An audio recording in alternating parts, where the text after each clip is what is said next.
Now that we've inputted all of the information, we can export a report. This can either be viewed online, you can export it as a PDF, or you can share it by link with people. So let's have a quick look at this report. You don't need to do anything to this. It's all automatically formatted and all of the information is populated from your inputs earlier on in the appraisal process. So to kick things off, we've got the site address and the appraisal description at the top with the date that it was created.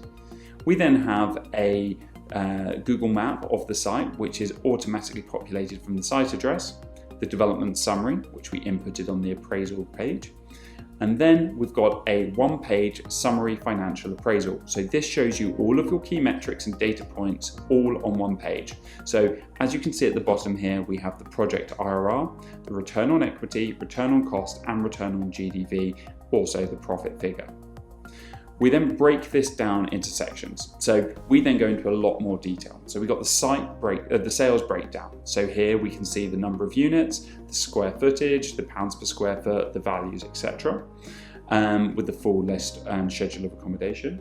We then also have the site purchase information, the build cost information, other costs, finance section, showing the breakdown of equity in from the developer, as well as all of the lenders in the debt stack. And then finally, we also have a sensitivity analysis.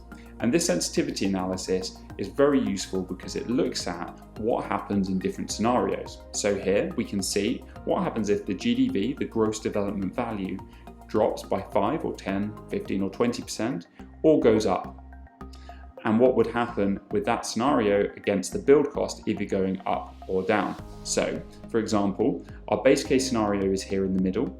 If the GDV dropped by 10% and our build cost went up by 10%, we'd actually be making a -1% return on cost. So you want to see as much green as possible here, but this is a really great tool for understanding the risk profile of your project. I'm going to scroll back to the top, and what I'm going to do is show you how to export this as a PDF. To do that, what we do is we click on the print report button.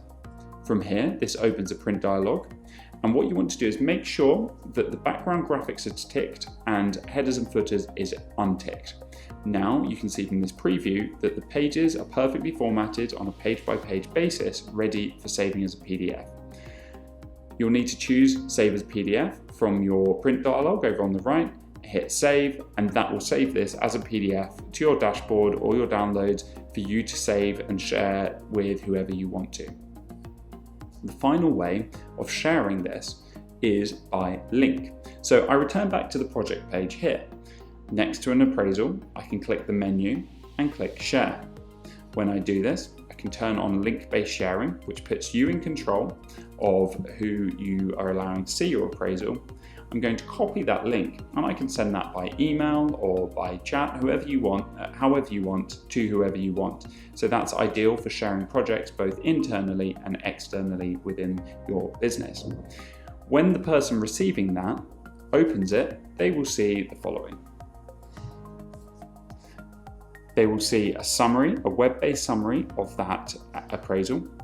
They can't touch it, they can't edit it, but they can view it. They can also save it as a PDF.